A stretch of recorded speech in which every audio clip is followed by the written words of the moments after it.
Sorry. Were we supposed to turn that in, or was it just for practice? So that's just your cheat sheet. I figured.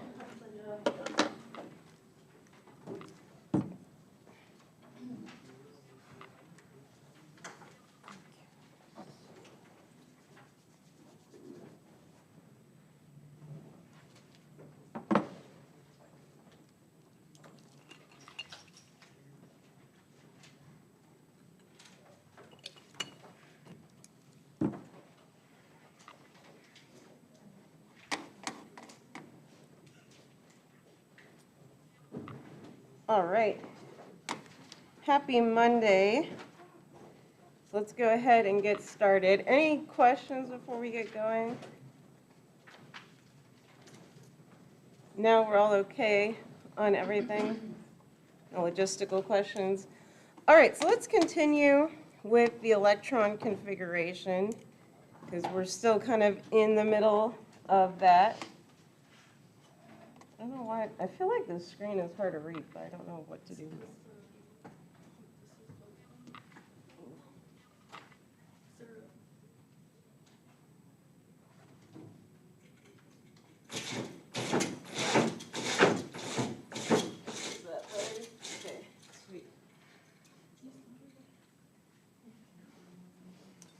All right, now we can actually see that.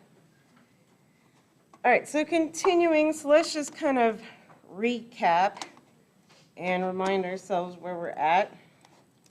So again, right, go over to P table. You can click on electrons, really helpful.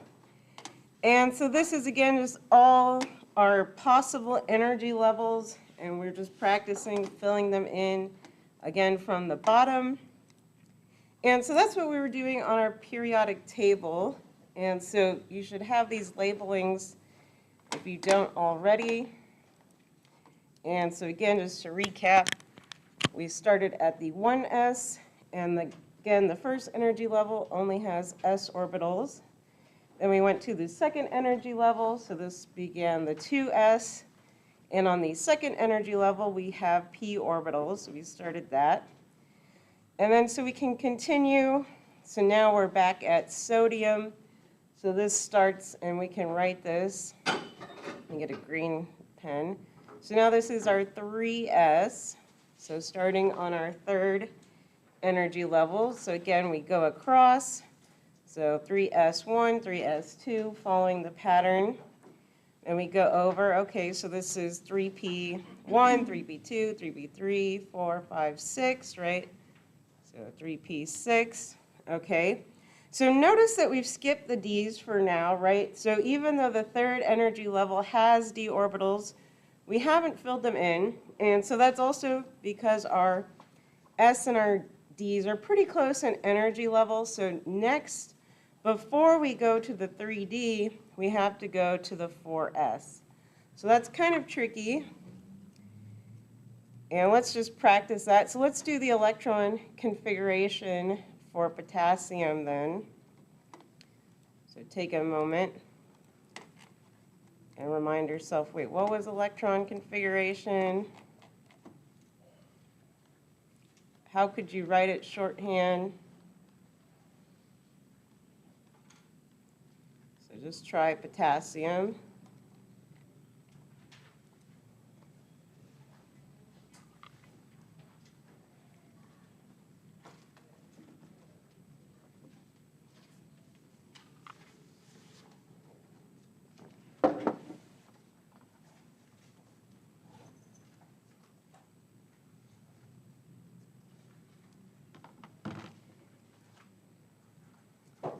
And if you're online, you can, of course, put the answer in the chat.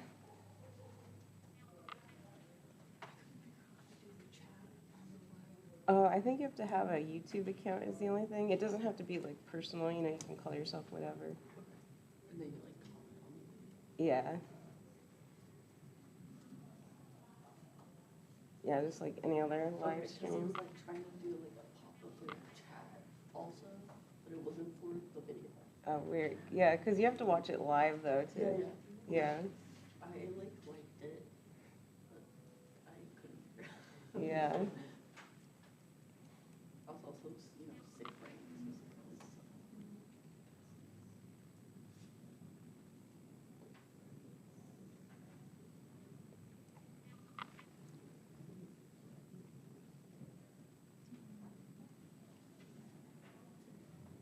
So does someone want to say the electron configuration?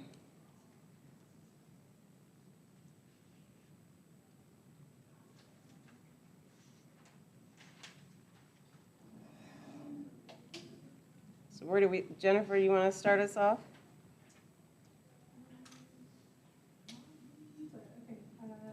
Okay, is it just the 2881, that's the shell configuration? And then this is the part that I'm actually confused on, so somebody else should do it. So right, what's the electron configuration? We just have to go through, right, and fill everything in. So 1s2, 2s2. So let's do that. So a lot of blank stares right now. So remember, we're just kind of saying, how do the electrons fill up? So we start at the beginning, just like we always do, right? Because at first orbital, lowest energy level, it always has to go into the 1s first. So we start there, okay, 1s2. And again, right, the little superscript means that we have 2 electrons in our s, and then that's full. Go back to our periodic table, because I'm just copying from here.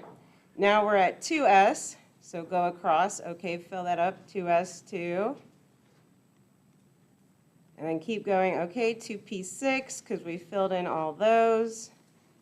Keep going across, so now we're at 3s2.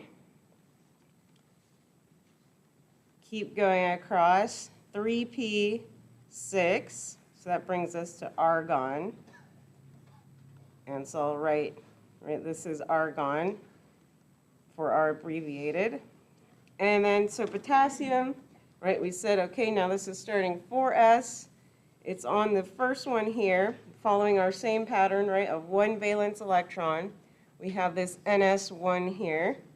And so right now it's 4s1 is the last bit. And so we can say that all these are our core electrons. We have one valence, which we expect, right, from our pattern, since this is 1 here. And we're learning, right, okay, they like to lose one electron. We've learned that about their reactivity. And then we could have also written this in another form. So we said, well, this gets pretty tedious, right, rewriting this over and over and over again. So we can start back at the previous noble gas. So in this case, it's argon, and so we can write it. So now argon in brackets to show electron configuration of argon. And then starting from argon, we continue on. And again, right, this is why my periodic table is annotated, so I can just look, oh, what's next? 4s, perfect. So then argon, 4s1 there. Does that make sense so far?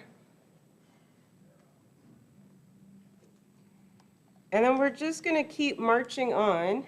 And so this is where, again, writing on your periodic table is helpful because we're at 4s, but oh, we can't forget about the Ds. So this is 3D here. So now scandium starts 3D, right? Put a big star there, whatever you need. Okay, these are our d orbitals. So let's go back and at least appreciate, well, what are d orbitals? And let's look at the pretty pictures. And so now there are 5 d orbitals. So again, for our purposes, we don't need to know how to draw them or anything. You can at least appreciate, though, they're in these little X shapes. And really, the shading is not accurate. But it goes something like this for the shading, so kind of opposite shading like that. And then for the donut one, again, opposite shading, so either shaded, unshaded. So it looks like that for our orbitals. And so once again, so 5 orbitals, each one of these subshells holds 2. So 5 times 2 is 10 total electrons in the d orbitals. But again, right, you don't have to memorize anything, because if we count this, 1, 2, 3, 4, 5, 6, 7, 8, 9, 10. So it's 10 across, so that helps you remember. And so then again, right, we just fill it up. So 3D1, 3D2, 3D3, etc., etc. And you could write that, right? So this is D1, D2, D3, D4, kind of help you.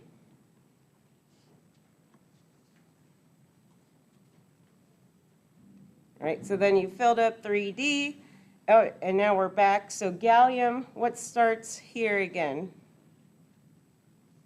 What orbitals are we filling now? You can follow the pattern, right?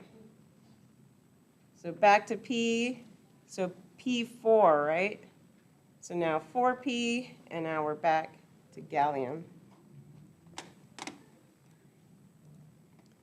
So let's practice that. So let's see which one I want.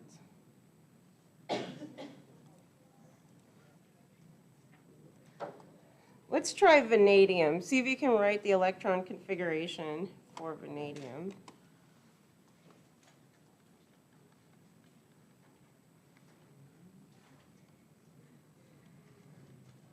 So just neutral vanadium.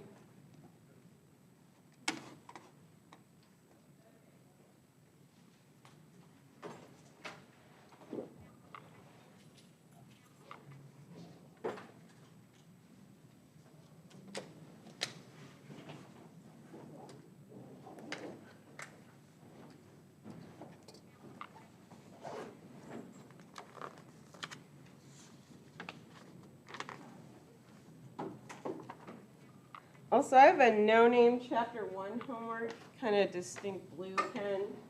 I don't know your handwriting well enough, so I didn't have a guess yet.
Yeah, yeah.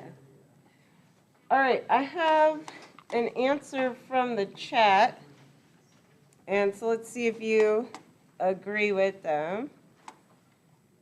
So they have, let me write it down. So 1s2, 2s2, 2p6, 3s2, 3p6, 4s2, and then 3d3 there. So is that what people got? So we can also rewrite this. So write this first part. So this looks good. That's just the electron configuration of argon. So you could also rewrite it as argon, 4s2, 3d3. And so does that look right? So 4s1, 2, 3d1, 2, 3. So that looks good to me. So is that what everybody got as well for that one? Any questions about this one? So ask now. Why did we jump from 1,4s to 3D? Why is it, why does D start at 3D? Oh, so D starts at 3 just because that's where it's the first energy level that it's like quantum mechanically allowed in. Yeah. So it's all quantum. All right, so we're okay with this. So now let's talk about other exceptions. Oh, someone wants to see the no name paper online. All right, so let's look at some exceptions. Let me know if that was your paper. So now let's actually look at the next element, chromium, and let's put what you think the expected electron configuration is. So now try chromium.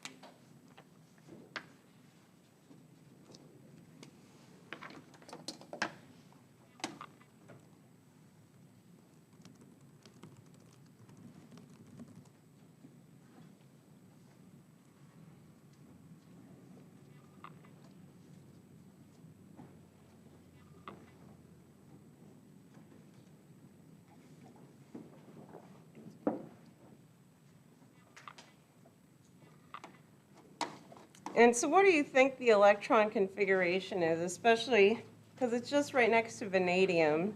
So what might we expect?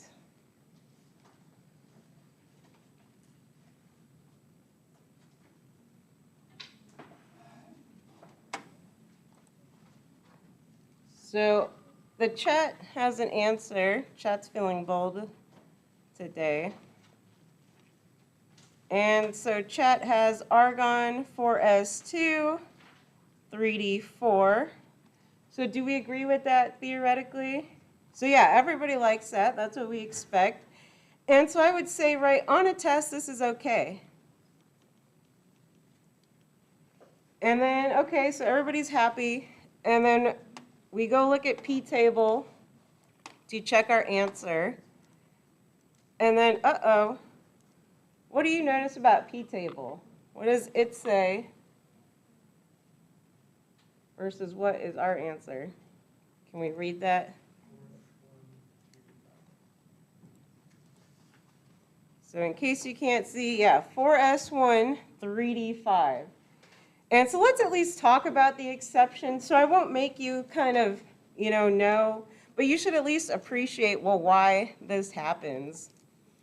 And so we're going to say, right, well, in reality, so chromium, and again, you would only know this from experimentation and figuring out how it behaves. So it's really 4s1, 3d5. And so, right, if we can kind of note what happened, well, one of our electrons from the s orbital went to the d, and we can start thinking about, well, why this is. And so I'd said, that the 4s, right, is really close in energy level to the 3d. So they look something like that. And so let's just kind of I'll do the expected in purple, kind of expected, right? And so if we look at the purple, so 1, 2, remember we pay an energy price though. So they've paid a price to be paired. And then we can continue, 1, 2, 3, 4. But then that leaves this d orbital empty, right? And so we have an empty d orbital. And so looking at this, it's going to be more electronically favorable. So it's just about whatever takes less energy for this to move over into this spot, right? So now we don't have to pay a price for energy. So now reality, I'll just redraw it. And so again, it's just a lot more energetically favorable. So now you're not paying that price for energy to pair that. And now you have an electron in each subshell here, and so that is much happier. So that's kind of what dictates when you see those exceptions, when it makes more sense to kind of fill up those d orbitals. And so you see that in other kind of scenarios as well. So notice copper, right? It's pretty close. We expect it to be 4s2, 3d, 9, but instead it would rather pair up those d's and leave 1 in the s. So exceptions like that, and of course, right, molybdenum follows a similar pattern like that. And then so other exceptions, right, ruthenium. But the whole point is I'm not trying to get you to stress out and memorize all these exceptions. It's just kind of understand, oh, when we see them, that's what's going on, is electrons are just shifting around because of what's more energetically favorable. If you read it the other way, If you wrote it like this way, oh, this would also be correct on a test. So yeah, on a test, you could give me this answer, right? If you recognize, oh, it's probably going to fill up the D's, you can give me that one. Or again, this one, kind of what's more theoretically correct. So on a test, I would be flexible with that. And the main thing is that you have the correct number of total electrons. So again, we can double check ourselves. So argon, right, it's number 18. So we start at 18 electrons for our neutral. So 18, and then either method, right, plus 6, so that gives us 24. And then double check, is chromium 24? Yes. Right, so then that matches for the neutral, so that all makes sense.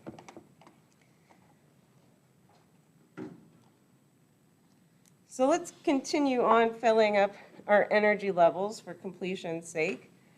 So again, right, we see this repeated pattern. So 4p1, 2, 3, 4, 5, 6. So 4p6, of course, rounding out with krypton. Rubidium starts back up with the 5s. So 5s1, 5s2. Yttrium is 4d. So then filling that all across. Indium starts 5p. So filling up our p orbital. So 5p6 at the end for xenon. And so now this is where things start to get weird again. So we start off okay. So now we're at cesium. So now we're at 6s. And so now this is where you kind of have to pay attention because there's a few discrepancies. And before we start looking at all this, so now we're about to start the F block. So the F block is invoked in the 4th energy level, again, just by quantum mechanics. But then, let's look at something. So there are 7 F orbitals, and I really don't expect you to know the pictures, so I can draw d orbitals after, grad school, but never have drawn F orbitals even. So at least just like appreciate them. Okay, yay, pretty pictures. And once again, each one of these suborbitals holds 2 electrons. So how many total electrons are in the F? So 14. And so now let's count across, right? Because we said that they were going to match. And 1, 2, 3, 4, 5, 6, 7, 8, 9, 10, 11, 12, 13, 14, 15. Uh-oh. And so this is where things are kind of messed up, but this is where people have made all sorts of different decisions on the periodic table. And so what I would do is, first of all, move lanthanum over here.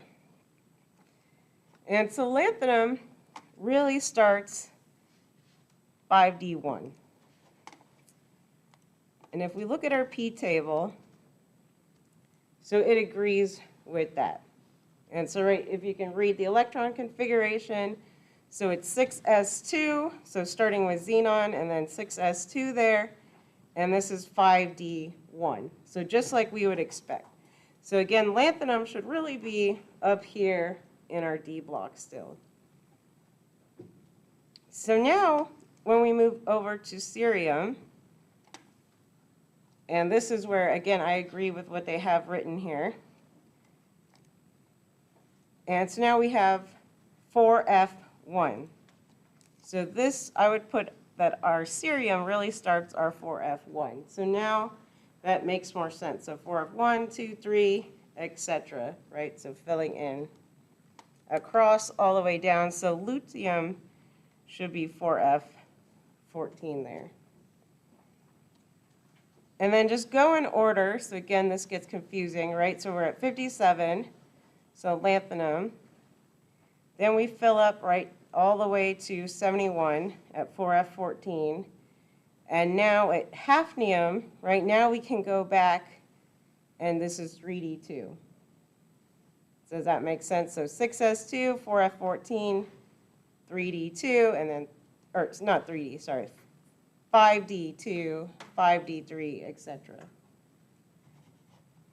And then we can look at our periodic table on here. So, right, I'm clicking on hafnium, and that's what's drawn, written there. So 6S2, 4F14, 5D2.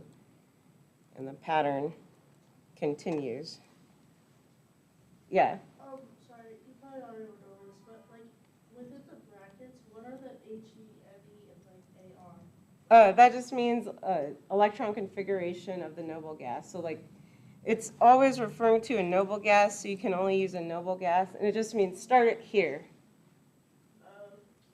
Okay. Yeah, instead of writing, right, 1s2, 2s2 every time. Yeah. No, just saying, okay, starting with the electron configuration of xenon, and then proceed. So how would you know which one to put for like each? So I would go off of the numbers, especially because it gets like confusing down here. So let's say we're trying to do, let's just pick europium, and we can practice europium in a second. And so if we go to europium, well, it's 63. So then I want to look over here. Well, radon's too high, right, at 86. So I have to go back to xenon, which is 54. So then now we can start at 54 with xenon and go from there. So try that. So give me the electron configuration of europium.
And I would mark yours up in the same way.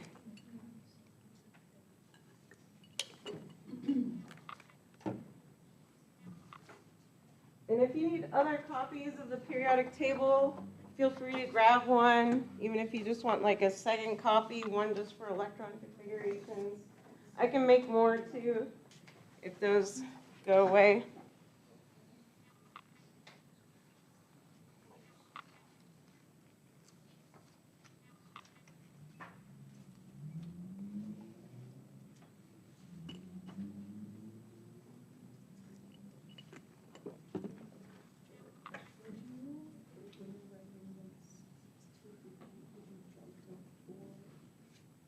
Yes, that goes 6s2, 5d1, and then 4f1.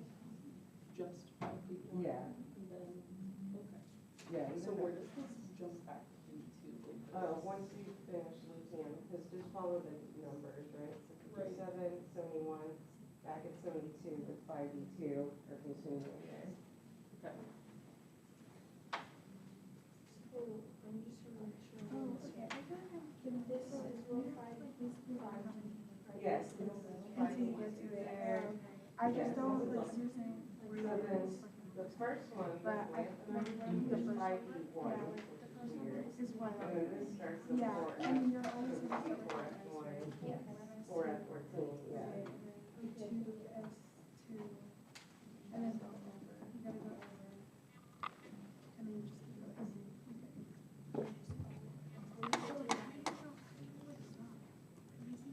And that would be like, excuse me? So that would be 5? How is it? You know, Four. It's just, again, quantum mechanics, when F starts at the fourth energy level, so that's why we started at 4. So we just say, okay, this is 4f1, 4f2, etc.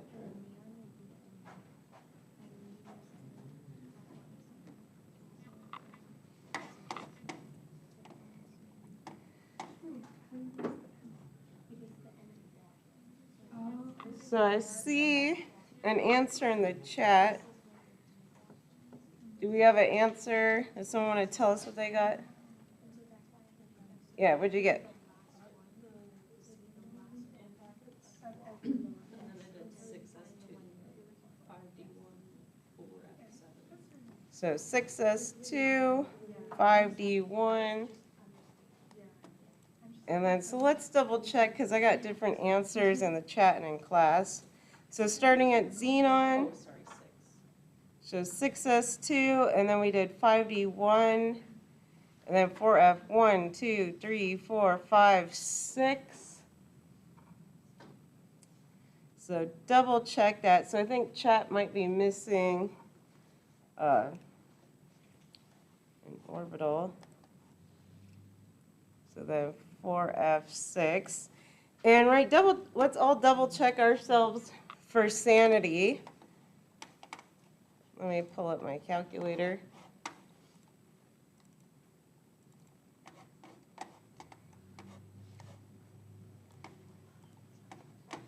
And so again, right, we started with xenon, so that means we started with 54.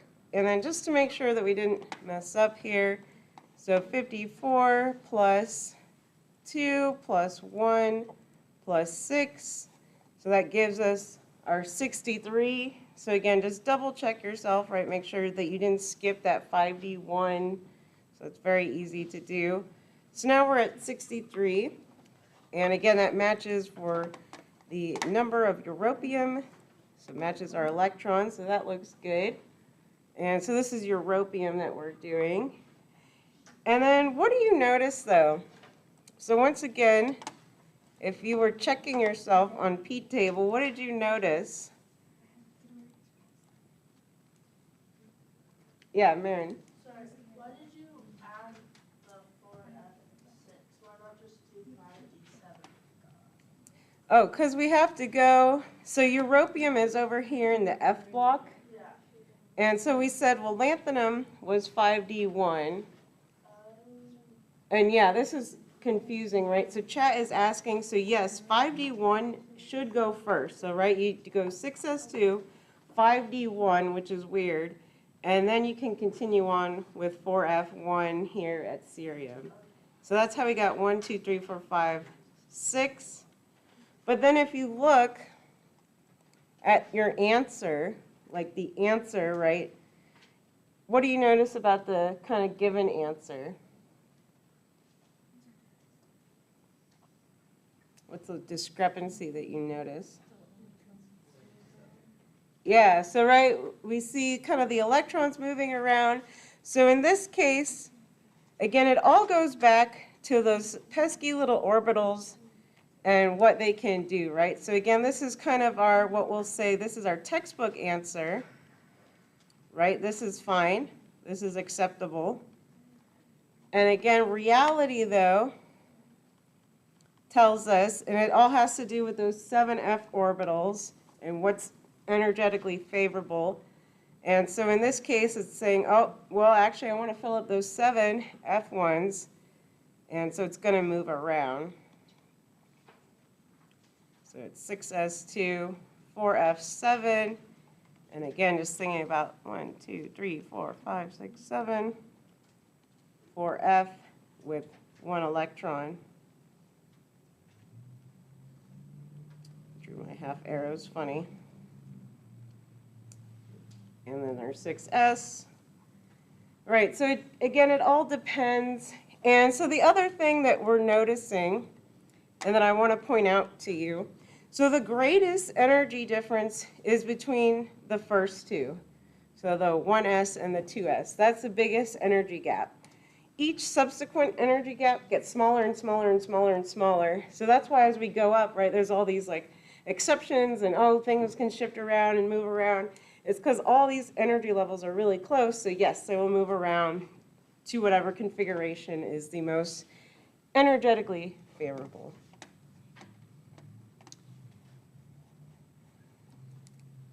And then, so notice this periodic table, I don't know why they have lutetium colored in the D block.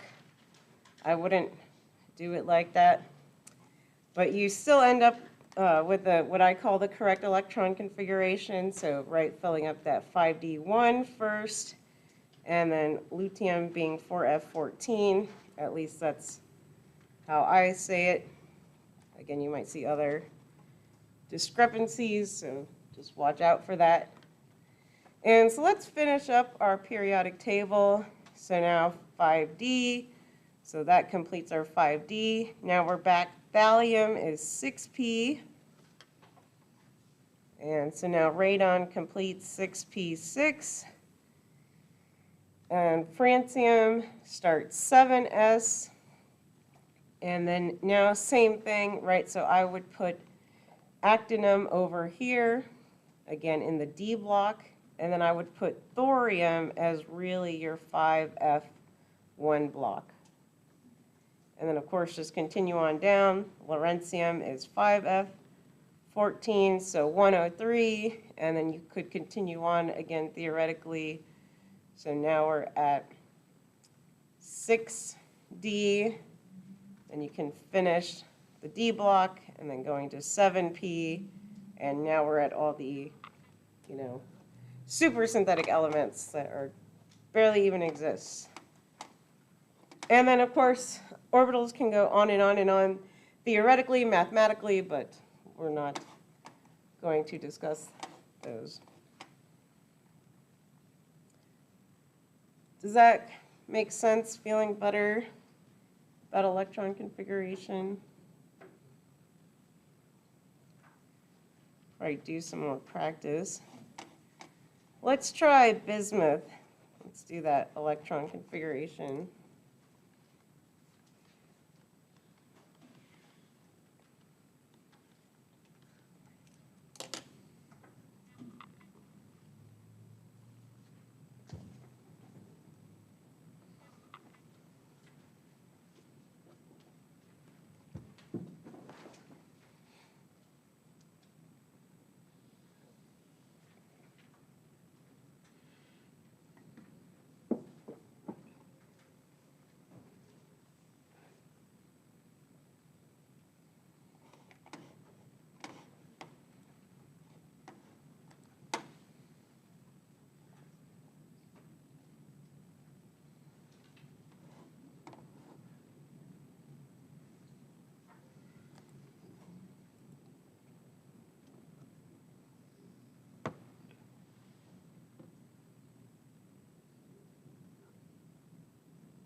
Still working on it.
All right, let's hear what we got for bismuth. So what noble gas could we start at? Oh, Aaron, you want to go for Can I it? take a guess? Yeah. I started at xenon, and then Yeah, xenon. xenon, and I did 6s2, 3d10, 6p3. So 6s2, and then is that 3D or which D is it? 40. Uh, Wait, bismuth, right? yeah, bismuth. Oh, so is it 5d? Yeah, so 5D, Oh, okay. and then so 5D what? Sorry. 10, So 5D10, and then 6p3. and then what about Yeah. so 6p3, and then you also have to fill in. So don't forget the F block. So what part were you missing? Oh, so would I have to do 6s2 f or 5f1 and then 3d10? Or Yeah, so this one could get a little confusing, but basically, right, since bismuth is over here, we know that we need to fill up both the F and the D's. So we have to do that. And I don't care too much about what order you write it in, so you could go 6s2, 4f14, 5d10, or 6s2, 5d10, 4f14. Just as long as you have both those pieces in here, so let's not forget our 4f. and why would 14. it be 4f? Where does the f start? So remember the F starts after lanthanum, so 58. Yeah. And so we can kind of see that, right, just numerically. So we started with xenon. The F is all between them, though. So it's all in this block here. And actually, I forgot about, let's see if we can find, so it can sometimes help students if you see it visually. So this is kind of like what the periodic table should look like if it wasn't made for, 8x10 consumption. So we have to fill in, right, all the 4Fs. So we started at xenon, and, maybe like this periodic table better. So we're at xenon 6s2, and then we could fill it in 4f14, and then back to the 5d10 there. So this is just a different way of representing this.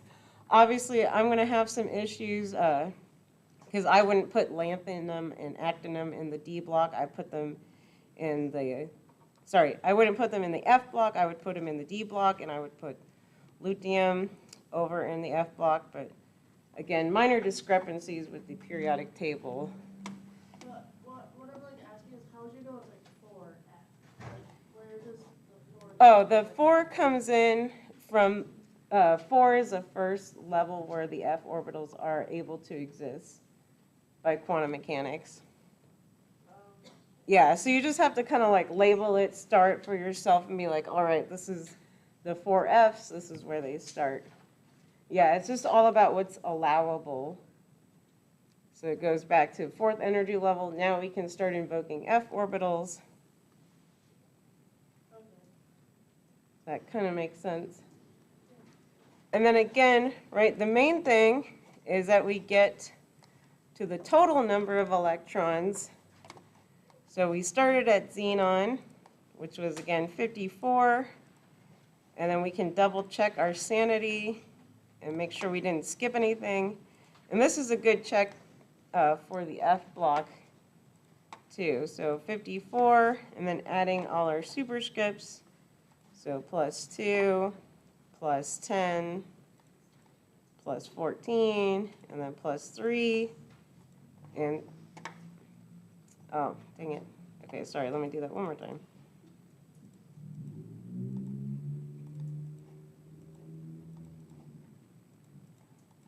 So that gives us 83, and then double check, oh, okay, that does match with bismuth to give us 83. Because that's the other thing, right? The only way for bismuth to have so many electrons is that we had to invoke all the f orbitals, right? So they're all packed in there.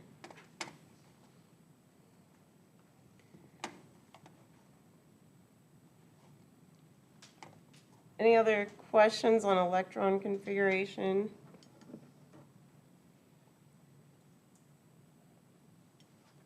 Okay, this is probably a good place for a little break.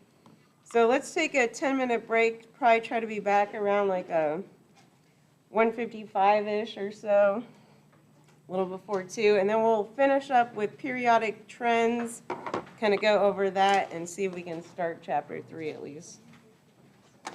And I'll try to hand back some papers.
All right, we all make it back.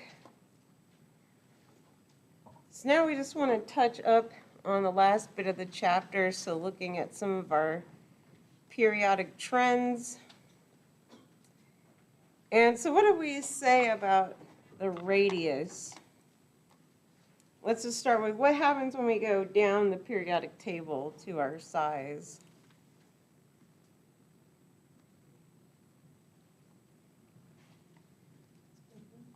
So it gets bigger, right? So each new energy level, we're essentially invoking a new onion shell, at least, simplistically speaking, as you're learning, right? We're learning all these orbitals are in different shapes, but we can still kind of think about them as onion layers that get bigger. All right, so we know that. So radius increases as we go down.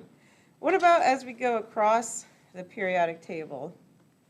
What happens to our radius and why?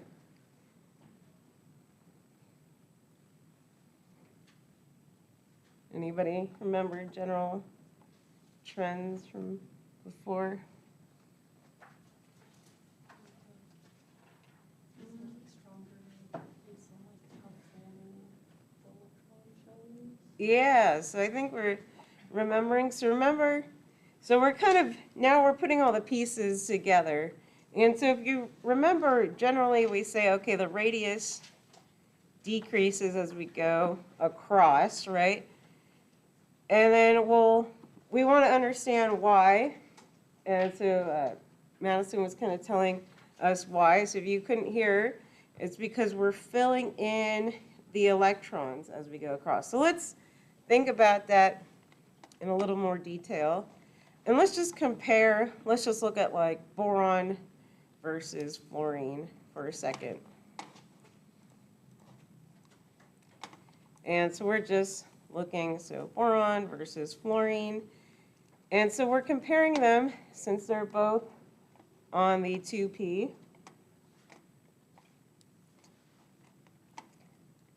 And then we just want to say, well, how filled are they? And we can draw in the S, it doesn't matter. But we really want to focus on our p orbitals. I'm just going to write out, this is our 2p. Right, 2s down here. And so boron, so we have 1, 2, 3 versus fluorine. So 1, 2, and it has how many valence electrons?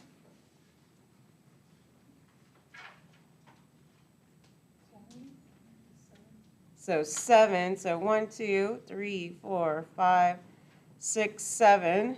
So there's our, again, electron configuration, also represented like this. And so yes, right, it has more electrons than in its 2p orbital.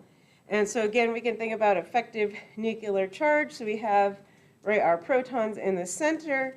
And if our radius is essentially being filled with more charge at a same distance, right, that means it's going to be stronger. So of course, right, that nucleus is going to attract those electrons tighter for fluorine. So fluorine is pretty small, so yes, it has a very small radius. And so again, that's just kind of relatively speaking, there's lots of different, size discrepancies. Carbon is pretty small. So carbon has a smaller radius than is expected. And so this leads to what we think is why we're carbon-based life forms and yada, yada, yada. And going back to why carbon makes 4 bonds and why that's really important. And so again, we can just compare kind of neighbors with this trend. So let's look at some other trends. So have we heard of electronegativity before? So what does this mean? So I see some yeses. So what does electronegativity refer to?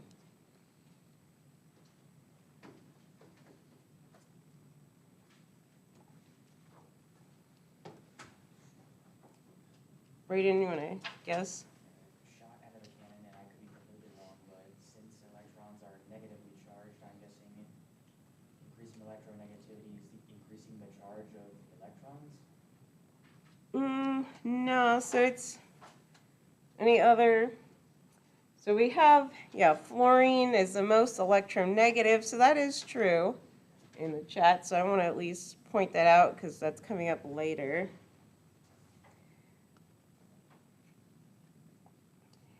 And so definition in the chat, so electronegativity is the capacity to attract electrons. So I would say that that's correct. But the distinction is that this is in a bond. So in a bond, right, the ability of an atom to attract electrons. And so, right, well, we said that fluorine was the most electronegative. And so we see this pattern here. So basically, it's how badly it wants an electron, right? So how close is it to its octet being fulfilled? And then it's also in a bond. And so why I bring up in a bond, it's because it's very similar. Oops, hang on. Have my graphs in the wrong place. It's very similar to electron affinity, but they're different measurements, so you get slightly different answers. And so I wanted to point that out. And so electron affinity is different in that you measure it, and you have to do the reaction, and I'm just calling any atom, so generic metal plus our electron gives us a metal negatively charged or whatever atom plus energy. And so if you release energy, so now we have to note some things, is that it's this energy release. And so if it's releasing energy, that means it's favorable. And so you might want to put that, right? So negative energy means that it's exothermic, aka that's favorable. And so it's pretty similar to electronegativity. It's just different, again, that it's measurable and that now it's an individual atom. And so because of this, right, they generally have the same trends, or again, we're going to see increasing electronegativity and affinity as we go across, right, and they fill up those orbitals, and they're really close to being what's called our octet rule, right, so satisfied. But notice the only difference is the fluorine-chlorine discrepancy here. So fluorine, of course, is the most electronegative, but again, that's in a bond, versus, so chlorine probably has a higher electron affinity just because it's larger, so larger molecules are better at stabilizing a charge. So therefore, when you just measure this as a raw data point, chlorine probably comes up a little bit higher for that reason. So just things to think about. So chlorine's a little bit larger. So larger molecules are better at holding like a charge.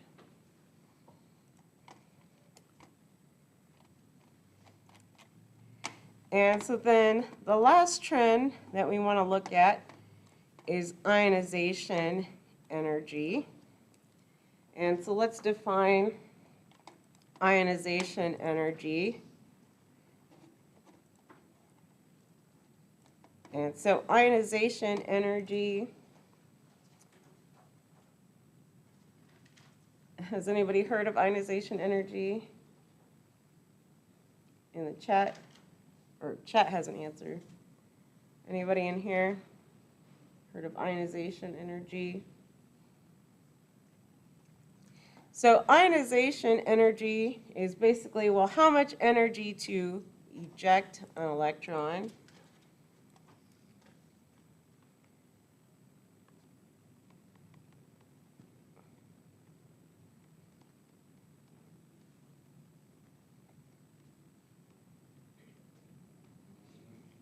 And so we can simplify this as, again, using our generic metal plus, and so for our purposes, we're mainly just looking at the first ionization energy, so energy to remove one electron.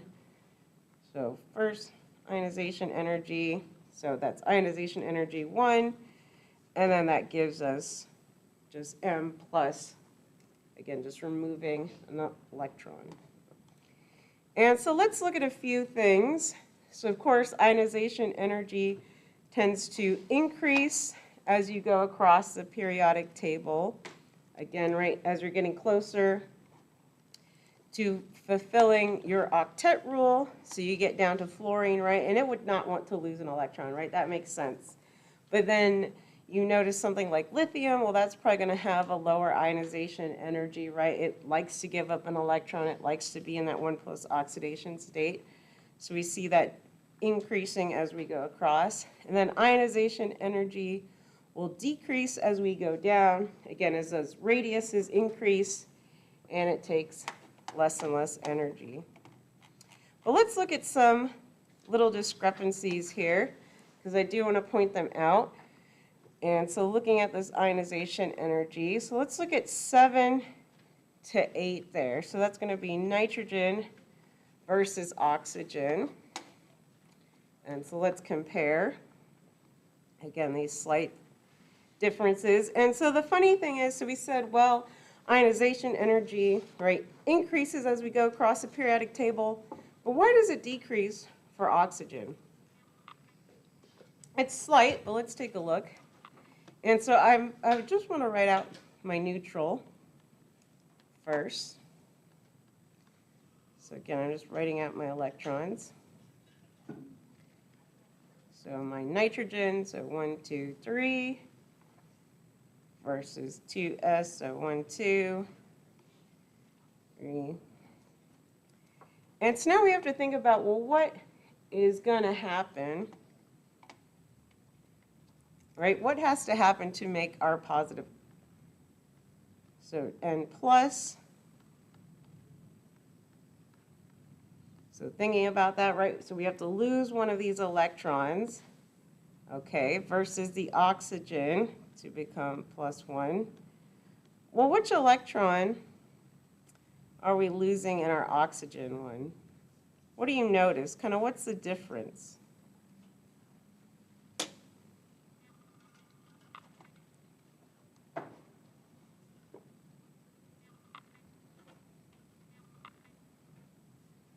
What's the difference between nitrogen and oxygen?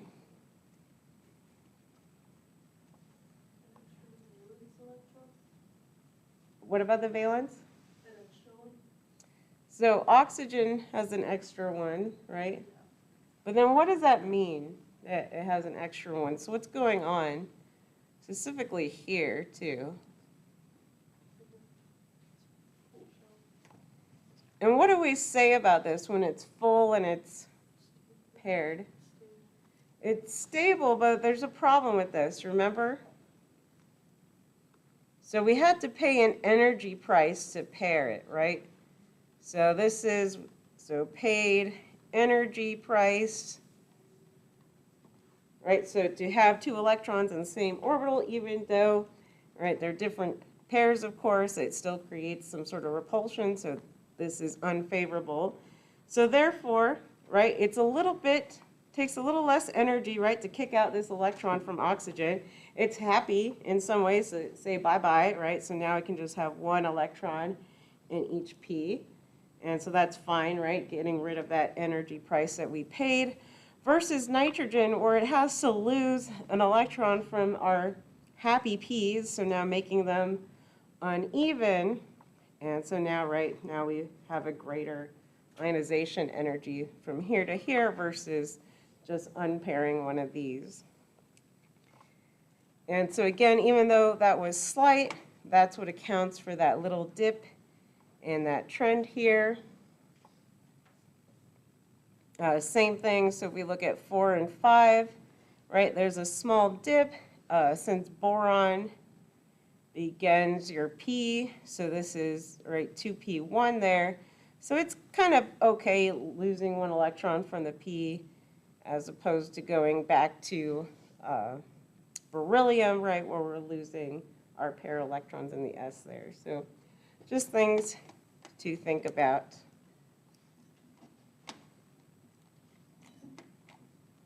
All right, I think those are our general trends. And so now we're ready to start chapter 3. So I need to I'll post the live notes shortly. But right now, chapter 3 is basically building upon everything that we just finished talking about. And so now we're really going to start understanding, well, why do things come together, right? Why do they form these chemical bonds? And it all goes back to, of course, our electrons. And so we'll be looking at, again, the different types of chemical bonds. And so we're looking at both ionic. So ionic is going to be a transfer of electrons. And then we'll look at covalent, which is where sharing of electrons, so kind of different bonds. Again, it depends on what's reacting, what's what. And so every bond, though, is a result of some sort of electrostatic forces.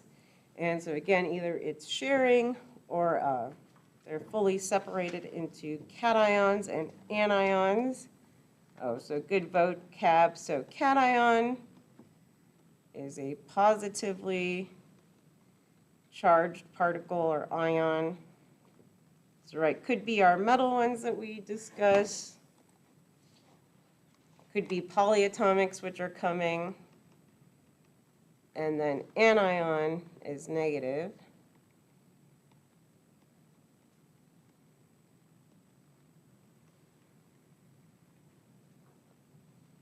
Remember, the cation has a little plus sign with the T. So that can help you remember. So anion could be, right, we'll talk about fluorides and sulfides, or could be, again, polyatomics, which are coming down the line.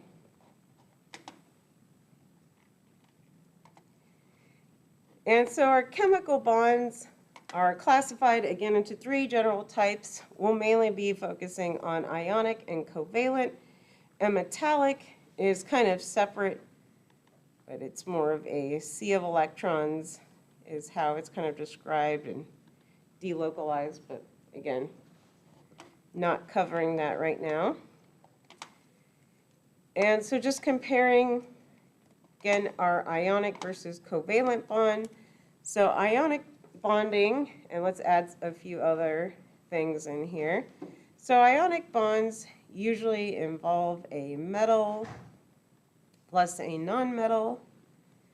And so our metal could be, right, group 1 and 2, and obviously transition metals. And then nonmetal, oops, I don't know where my periodic table is. So nonmetals are obviously anything on this side.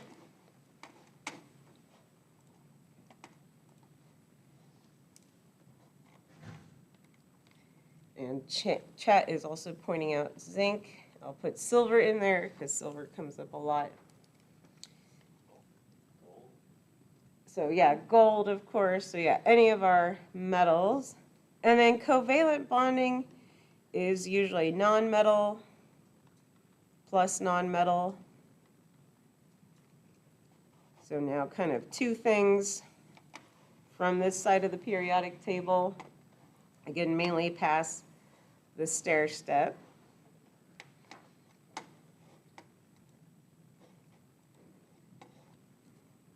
And so with this, with the ionic bonds, again, since it's a metal plus a nonmetal, usually that results in the transfer of electrons, so you get this full transfer, and then they're held together by these electrostatic forces.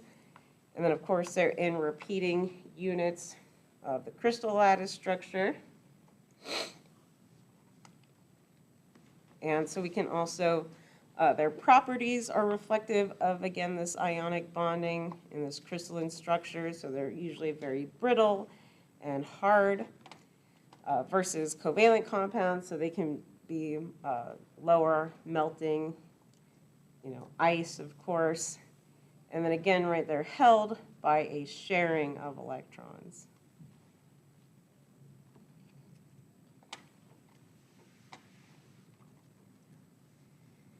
And so again, so now we're looking kind of in depth, so trying to understand, again, all the trends we just looked at. So now let's look at sodium and kind of start piecing things together. And so I would just start off with write the electron configuration for sodium and chlorine, right? Write the electron configuration. See if you can write the Lewis dot structure. Just start with that.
So what's our electron configuration of sodium?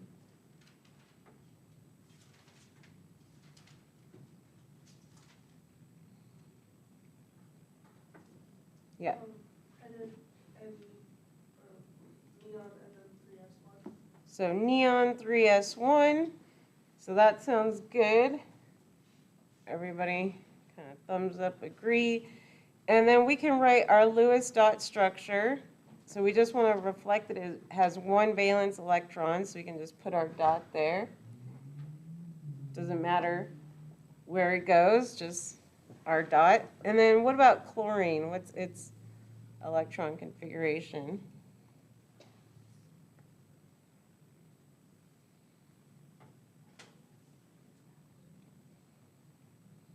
Neon, 3s2, 3p5. 3s2, 3p5, so that looks good. And then we can do the same thing, so fill in our Lewis dot structure. So I'm going to fill in my s orbital, and 1, 2, 3, 4, 5. So 7 total. And okay, so this is already giving us, right, a good sense of what might happen. So of course, we have our valence electrons, right, valence electrons. We can start seeing how close they are to their desired noble gas configuration. And so again, the point, and I think we're noticing this, is of course, right, the shortest path for sodium to get back to noble gas configuration is to lose one electron, right? And so that's why we've established that they're 1A. They all have this 1 plus there, because again, they're saying in a compound, they're going to lose one electron. And then we look at chlorine. Well, chlorine's really close to argon, right? So it's almost there. It wants to fill in, right, that last 3p. So it just wants to gain an electron. So yes, in this case, when they come together, there's actually a transfer of electrons. And then we can kind of rewrite it and think about what happened, right? So now we can write our new electron configuration. So now sodium plus. And we could even just write it as neon.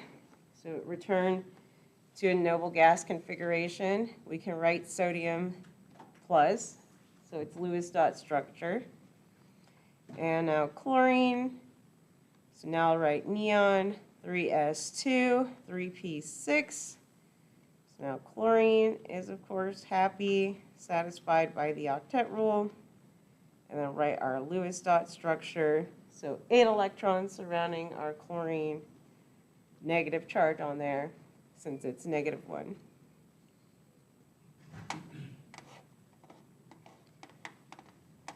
So does that make sense to everybody? Following along? So again, just ask questions. Get confused. And so now it's just kind of breaking it down. And I always like this picture because, right, you take sodium metal that obviously super toxic, water reactive. You would not eat that in any way, shape, or form. And you combine it with chlorine gas, which is also, right, super toxic. And then they make tasty table salt. So again, just kind of showing what we went over in a little cartoon representation.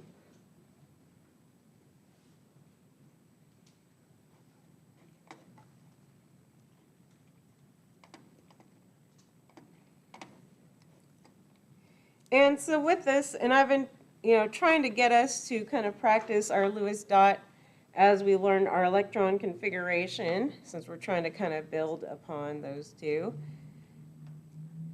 And so all these are just kind of tools, and the Lewis dot structures are, again, super powerful with telling us how things form. On the homework, it says electron dot. Is that the same thing as Lewis? Oh, yeah. And so then this little table is, again, just trying to emphasize our typical charges. And again, they're just trying to show like the most common ones. And so again, emphasizing, right, these lose 1 electrons, these lose 2 electrons, and then it points out scandium and yttrium. So even though, right, they're over in the D block, they still kind of behave as 3+ over here. So you can highlight that. Aluminum is always 3+. And then, of course, right, looking at our nonmetals now, so now they have negative oxidation states. So again, our halogens, right, they typically gain 1 electron. Our smellies over here typically gain 2. And our group 5 typically gain 3, right, with our nitride and phosphide. And it continues down, so even though it's not written in this one, right, arsenide would also be a thing, and timonide, but less common.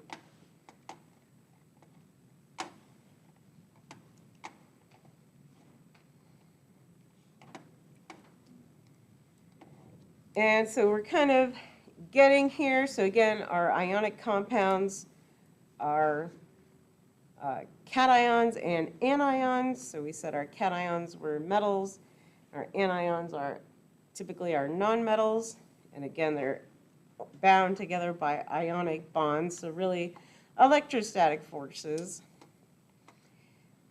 And so on Wednesday, I'll have a cheat sheet for you guys.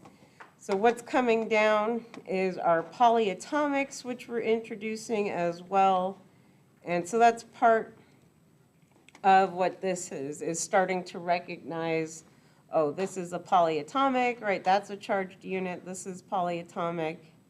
So kind of breaking these down. And so these formulas here, so this is an example of the formula unit. So that is just the smallest electrically neutral collection of ions. Right, so all that's saying is, so we've balanced it, so looking at sodium and bromine here, right, NaBr, so we can look at sodium, it's 1+, right, bromine is -1, so +1, -1, and they balance out. So we could write something else, so let's do like strontium fluoride, so strontium is over here, so right, our alkaline earth, we know those are 2+, and then so fluorine, right, -1, and so now we know we need 2 fluorines to balance out that 2+ there.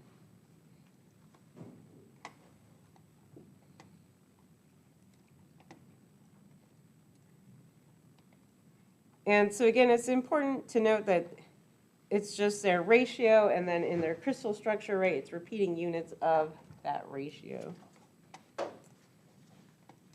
And so in general, right, when you see these, we see that they're electrically neutral. So as long as there's no charge indicated, right, then you're going for a neutral compound.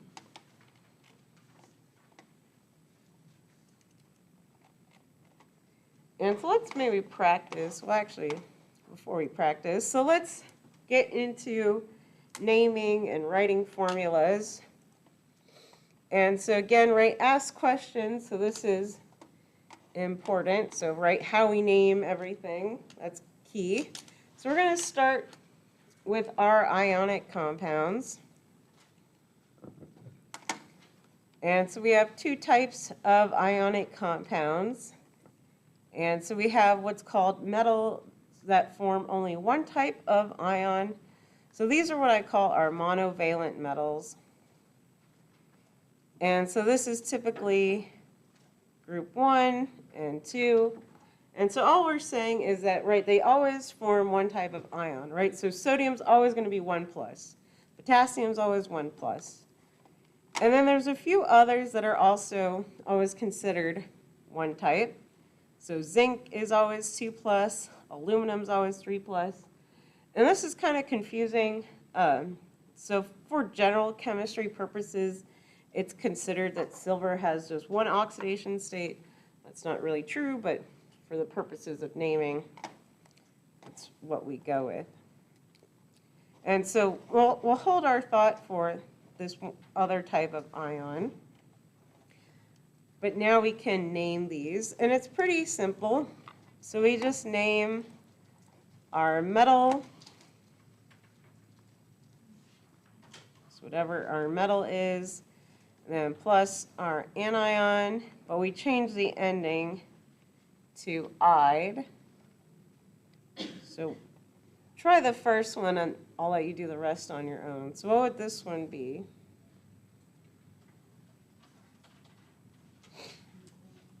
Yeah, sodium chloride. So right, we just named our metal, so sodium, and then this would be chlorine, but then we change the ending to "ide."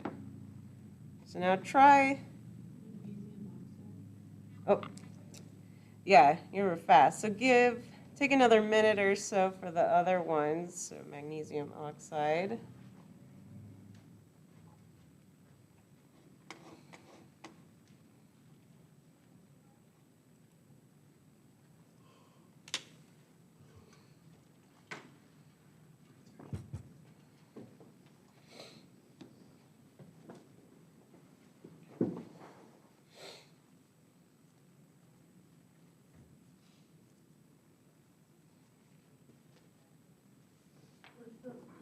Would the third be calcium fluoride or calcium like difluoride for these two? So it would just be calcium fluoride. And now's a good chance to talk about why. And so let's kind of reverse that. So let's say we wanted to go from the name to the formula, right? So I want to turn calcium fluoride back into the formula. And so how you do this is I would just start kind of sketching out, well, calcium, what's the oxidation state of calcium? So look at your periodic table.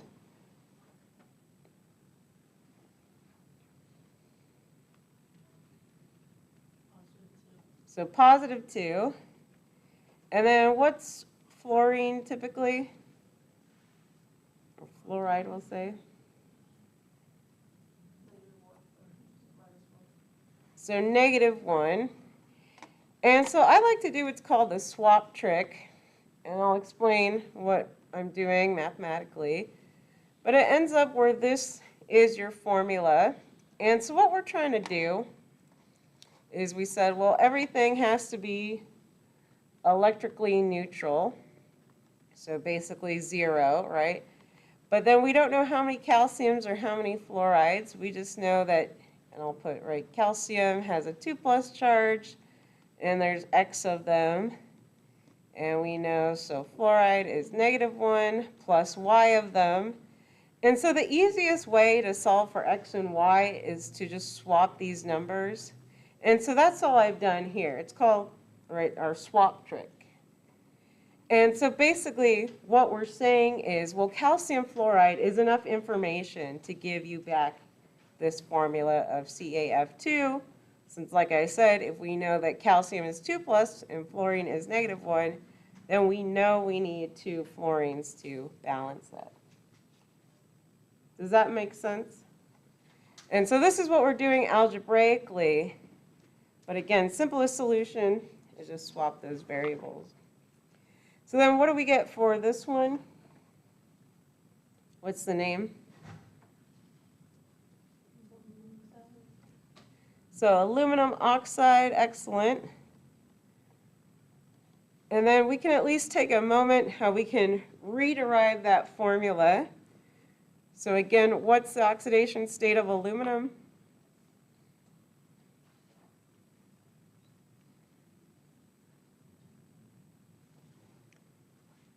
So, sorry, this is not answering the question, but, so you would say added up oxidation of the atoms, if it equals 1, then that means it's just fluoride oxide.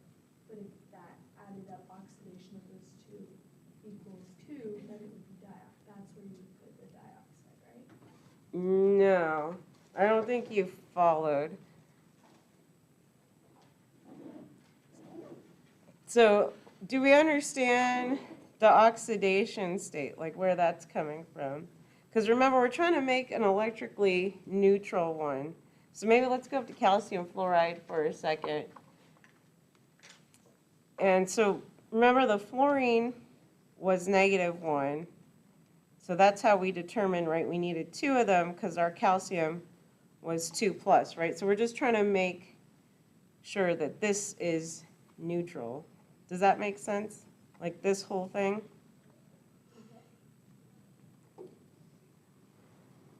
And then so for aluminum oxide, so what's the oxidation state of aluminum then? 3+. So 3 plus. And then does that make sense to everybody? And so, right, aluminum's over here. And this is where we can still use, right, this 3A, 4A. So those numbers still track, so that's fine. So 3 plus, and you could write 3 plus over here.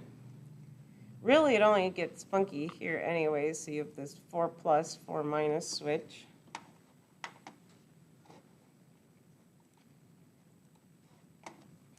And then what's the oxidation state of oxygen in a compound? So 2 minus. And so right now we can rederive the formula back out with our swap trick. So bring this down over here. And right now we get Al2O3 again.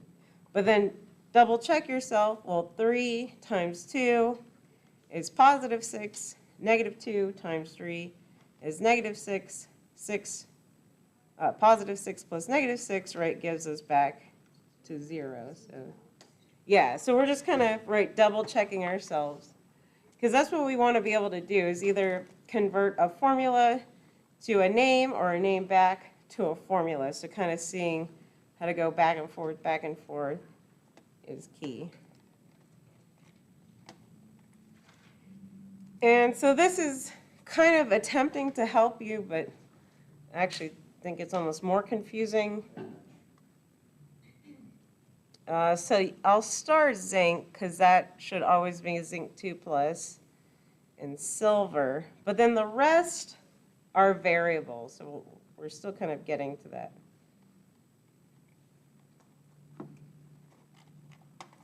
All right, so now let's go back and look at our multivalent metals.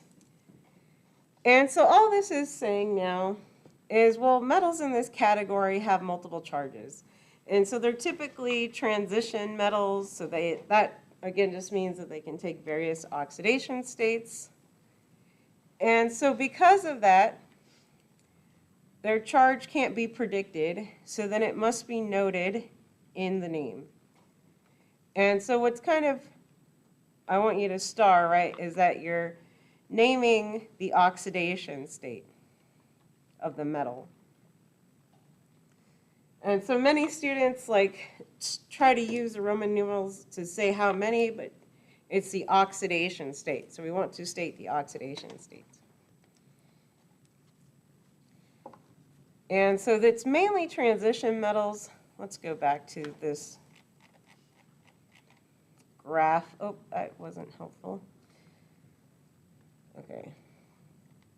Oh, here's where it puts it down. So there are a few multivalent p-block metals. So lead, thallium, and tin are the common ones. So you want to note those.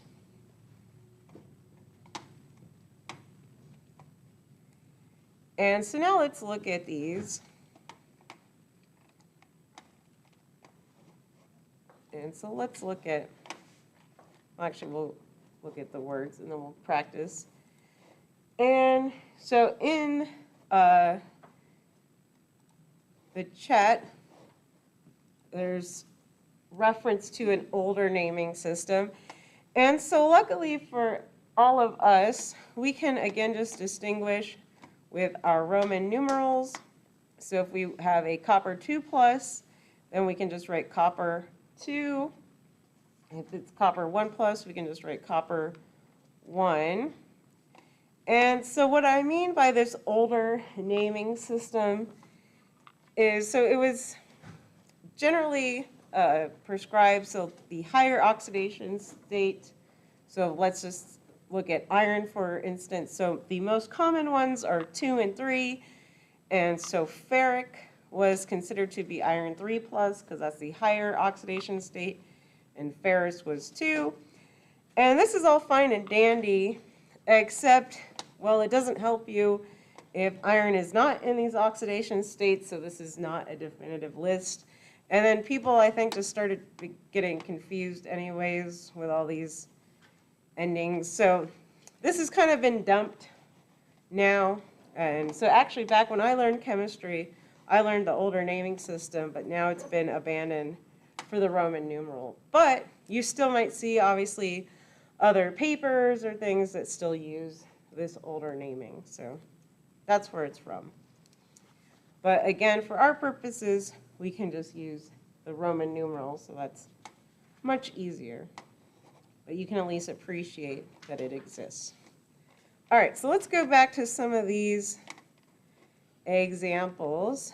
So now we're looking at iron sulfate versus iron sulfate, essentially, and how to name them. So we'll look at FeSO4 versus Fe2SO4 3. And so for these multivalent metals, when we're just kind of looking at the formula, we have to determine the oxidation state based off of the other things, basically. And so in this case, I know you guys don't know sulfate yet, so I'll give you your polyatomic sheet, like I said, later, and we can look through it together. So we want to find sulfate on our chart. So here's sulfate, SO4 2-, and so we know, okay, sulfate's -2. Maybe you write that somewhere to help you, right? Kind of scratch work. And so now we can balance it. And so now we're saying, well, if sulfate is -2, what does iron have to be for a neutral compound? So 2+, and our swap tricks can still come back into play, right? FeSO4 2-, so they're in a 1-to-1 ratio, so you can kind of backtrack and reverse. So what I mean by this, so right, they both have 1. You can do reverse swap trick. So the 1 doesn't match the 2, but that just means we got to multiply by 2. And so that gives us Fe2+, and so now we can write our name of iron 2, and then name our polyatomic, so sulfate. So then we can repeat that for this one. So again, we can do our math and either plug it in mathematically. So 0 equals, so I know my sulfate, there's 3 of them. They have a -2 charge. Plus, so I have 2 irons. So solving for x, so what does x need to be? I heard a small 3. So 3, right? We could also do reverse swap trick. So take this back up, take this back up. So yes, sulfate is -2, so that works out. So that must mean that iron is 3 there. So iron 3 sulfates. And then again, right, just sanity check, make sure that you can take iron 3 sulfate back to the formula.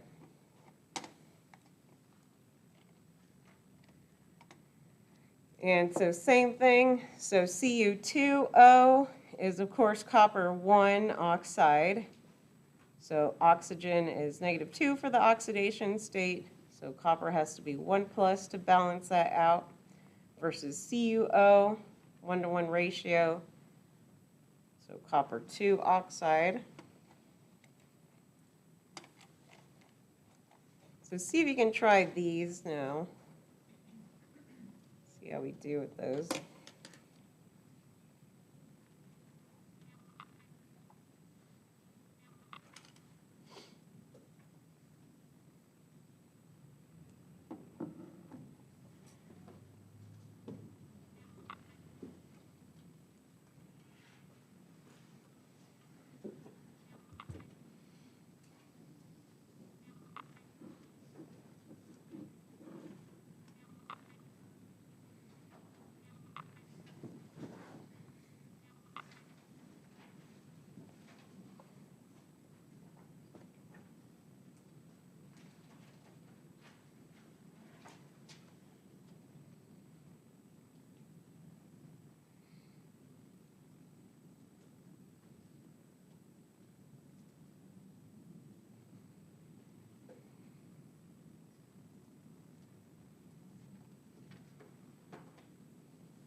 So does anyone have an answer for this first one?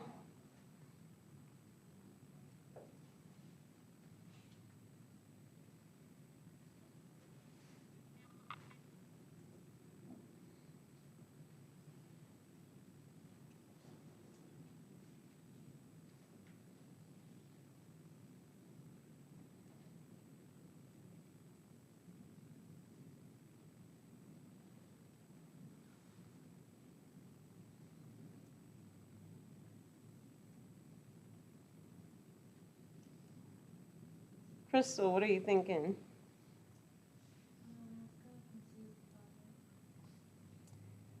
So how do we determine our metal oxidation state again?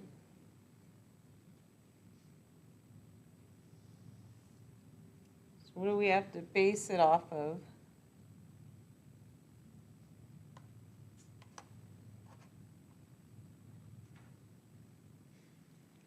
So what do we know at least? Is there one that we can know the oxidation state of?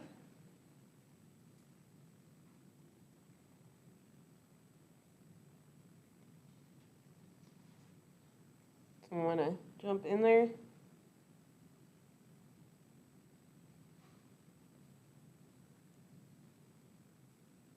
Giselle, what'd you get?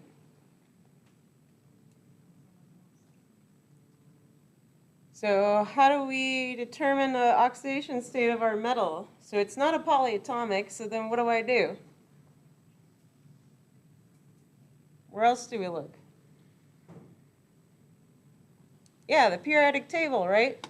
So then we can figure out chlorine. So what's chlorine's oxidation state? So +7, but what else? Yeah, -1. So write this. So I know your periodic table is kind of confusing because it has like +7, +5, +3. But write -1 up on top because these are always -1. These are always -2. These are kind of always -3, right? But that is your starting point. So now that we know chlorine is -1, so what does our iron have to be then? 2. So now we have iron 2 chloride. And again, right, we can re-get out the formula since iron, so iron's 2+ again, chlorine's -1, so we get that re-derived. So then what's this next one?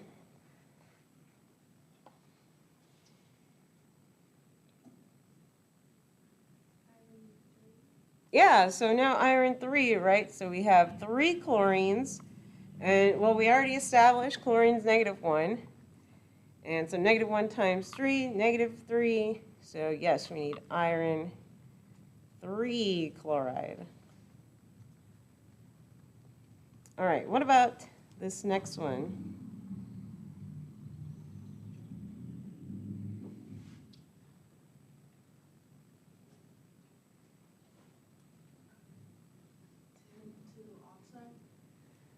So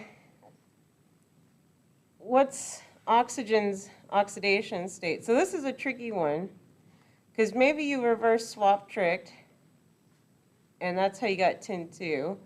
But if you reverse swap tricked, you would notice that something's wrong with oxygen. So what's oxygen's oxidation state? So -2. And that's always a good one. So you might want to star it because usually we base off of oxygen. And so in this case, right, reverse swap trick, oh, oxygen doesn't match. That just means I have to multiply all these by 2. So now with my little cheat sheet here, that means tin is +4 and oxygen is -2, which it should be. And so then it is tin 4, and then don't forget how to write 4 here, oxide. Does that make sense for that one? And again, right, just double check yourself. Okay, oxygen is -2, -2 times 2 is -4, so tin has to be plus 4. And then what about this one? So what's the name for this compound?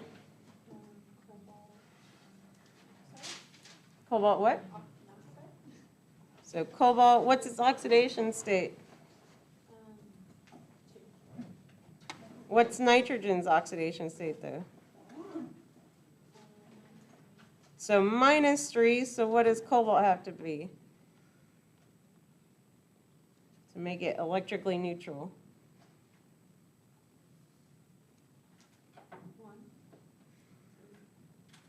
But nitrogen's -3, so then what does cobalt need to be in their, in a 1-to-1 ratio? Yeah, so cobalt 3 nitride.